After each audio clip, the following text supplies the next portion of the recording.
నిన్ను నేను బాగా ఎరుగుదును.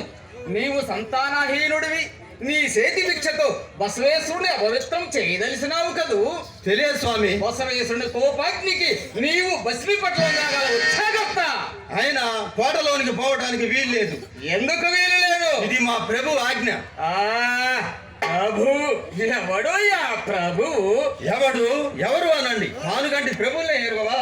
సారైనా సరే లోపలికి పోనిస్తే నా మెడకాయ మీద తలకాయ ఎగిరి అవతల పడుతుంది. కాబట్టి ఎవరు పోవడానికి వీలు లేదు.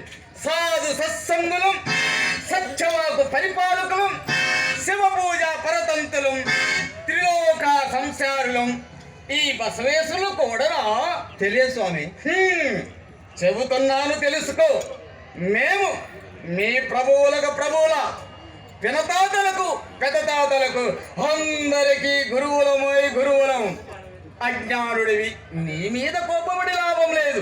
అశేష మహిమా దురంధరుడు బసవేశ్వరుడు నీకు సంతానం అనుగ్రహిస్తాడు. ఆ శరీరు శాపం.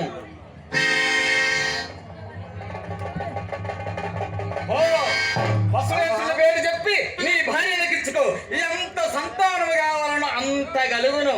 ఆహా, ఎన్నాళ్ళకి నా కోరిక నెరవేరింది స్వామి. నీ మహిమ తెలుసుకోకుండా ఏమేమో కోతలు పూశాను, మన్నించండి స్వామి. ఇప్పుడే నాగమ్మ.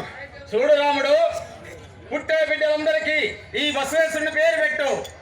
ఏం సందేహిస్తున్నావు? ఏమి లేదు స్వామి. కొంతమందికి మా అమ్మ పేరు, కొంతమందికి మా అయ్య పేరు పెట్టుకుందామని.